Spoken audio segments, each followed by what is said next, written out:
ज़्यादातर लोग अपना वीक प्लान करते हैं, पर कुछ लोग अपना ईयर प्लान करते हैं। लेकिन बहुत कम लोग ये सोचते हैं कि 10 साल बाद what kind of person do I want to become. और प्रॉब्लम प्लानिंग की नहीं है, प्रॉब्लम ये है जब हम शॉर्ट टाइमलाइन पे जीते हैं तो हर रिजल्ट पर्सनल लगने लगता है। एक स्लो मंथ, डाउट। एक रिजेक्शन, आइडेंटिटी शेक। एक प्रोजेक्ट एक्सपेक्टेड रिस्पॉन्स ना दे तो ओवरथिंकिंग। और फिर हम साइलेंटली कंक्लूड कर लेते हैं, शायद प्रॉब्लम सिचुएशन की नहीं, शायद प्रॉब्लम मुझ में है। क्योंकि हम मंथ्स में जी रहे होते हैं और मंथ्स आइडेंटिटी डिफाइन नहीं कर सकते। जब पर्सपेक्टिव छोटा होता है तो हर डीले फेलियर जैसा लगता है, हर सेटबैक एक फाइनल जजमेंट जैसा लगता है। कभी कभी प्रॉब्लम गोल्स की नहीं होती, प्रॉब्लम टाइमलाइन की होती है। हम डिसाइड करते रहते हैं अगला टारगेट क्या है, पर ये रेयरली डिसाइड करते हैं कि लॉन्ग रन में हम किस डायरेक्शन में इवॉल्व हो रहे हैं। और डायरेक्शन क्लियर ना हो तो हर रिजल्ट आइडेंटिटी टेस्ट बन जाता है।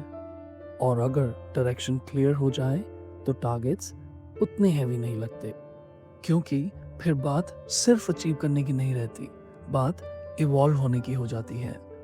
लॉन्ग टर्म क्लैरिटी का एक पावरफुल साइड इफेक्ट होता है, it protects your identity.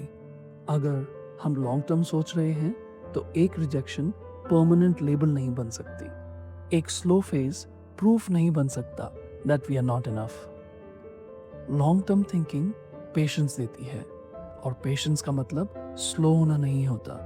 Patience का मतलब है हमें पता है हम कहाँ जा रहे हैं। इसीलिए शायद बैलेंस सिंपल है, plan long term and live in the present. Future road map के लिए है और प्रेजेंट आइडेंटिटी के लिए। ज़्यादातर लोग ऑपोजिट करते हैं, वो नेक्स्ट फ्यू डेज प्लान करते हैं पर मेंटली फ्यूचर में जीते हैं, इसलिए एंग्जाइटी होती है। या फिर वो फ्यूचर का सोचते ही नहीं, सिर्फ इमीडिएट रिजल्ट्स पे रिएक्ट करते हैं, इसीलिए हर सेटबैक उन्हें शेक कर देता है। स्टेबिलिटी तब आती है जब डायरेक्शन लॉन्ग टर्म हो और अटेंशन प्रेजेंट में हो। इसीलिए शॉर्ट टर्म माइंडसेट रिएक्टिव बनाता है और लॉन्ग टर्म विजन ग्राउंडेड रखता है, क्योंकि अल्टीमेटली फ्यूचर किसी एक बड़े अचीवमेंट से नहीं बनता, वो हर प्रेजेंट मोमेंट से बनता है। If this reflection connected with you, subscribe and stay with the channel, one reflection at a time.